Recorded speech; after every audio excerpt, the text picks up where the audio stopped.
ठाण्यातील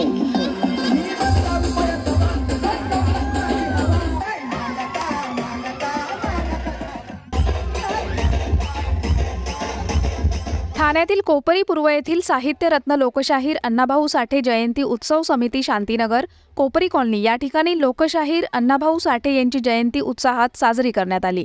यावेळी साहित्यरत्न लोकशाहीर अण्णाभाऊ साठे यांच्या पुतळ्याला नव्याने झळाळी देत नूतनीकरण करण्यात आलं। याचा लोकार्पण सोहळा देखील संपन्न झाला। कार्यक्रमाचे आयोजक लहुजी शक्ती सेनेचे ठाणे शहर अध्यक्ष सुधाकर शिरसाट यांनी केलं होतं। तर कार्यक्रमासाठी विशेष सहकार्य संतोष सगट, नागराज बोराडे, लिंबाजी देठे, पिंटू साबळे यांच्यासह आदींनी केलं। जयंतीनिमित्त ठाण्यातील मातंग समाजाचे नेते व कोपरी पूर्वमधील लोकप्रतिनिधींनी भेट देऊन कार्यक्रमाची शोभा वाढवली। माजी नगरसेवक भरत चव्हाण, माजी नगरसेविका नम्रता पमनानी, शिवसेना पदाधिकारी रमाकांत पाटील, भाजपा सरचिटणीस सुचित्रा भोईर यांच्यासह आदी मान्यवर उपस्थित होते।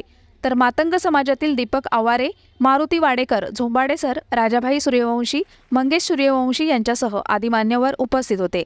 जयंतीचे मोठ्या स्वरूपात आयोजन केल्याबद्दल उपस्थित मान्यवरांनी सुधाकर शिरसाट यांचं कौतुक केलं।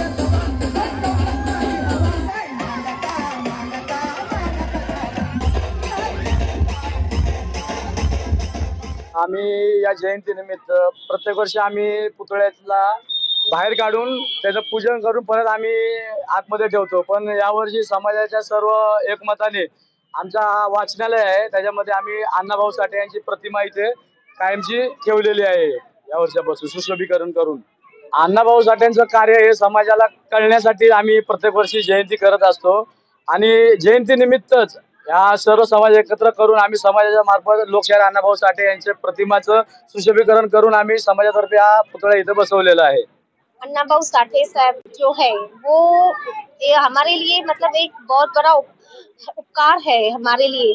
जैसे इनके समाज में जैसे उन्होंने अपने समाज के लिए जो काम किया है, उन्होंने उनके हर एक पद पे हर एक मतलब समाज को आगे लाया है।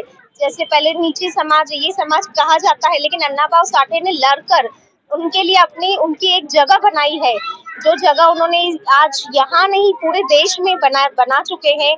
तो उनकी आज जयंती के निमित्त में उनको बहुत बहुत सबको उनके समाज को बधाई देती हूँ। आज वो जो जयंती मनाते हैं वो सिर्फ एक समाज के लिए नहीं, हम सब समाज में सिंधी समाज से हूँ, लेकिन वो आज हम मिल के साथ में वो जयंती मनाते हैं, हमें आमंत्रण करते हैं। मैं उन सबको धन्यवाद करती हूँ।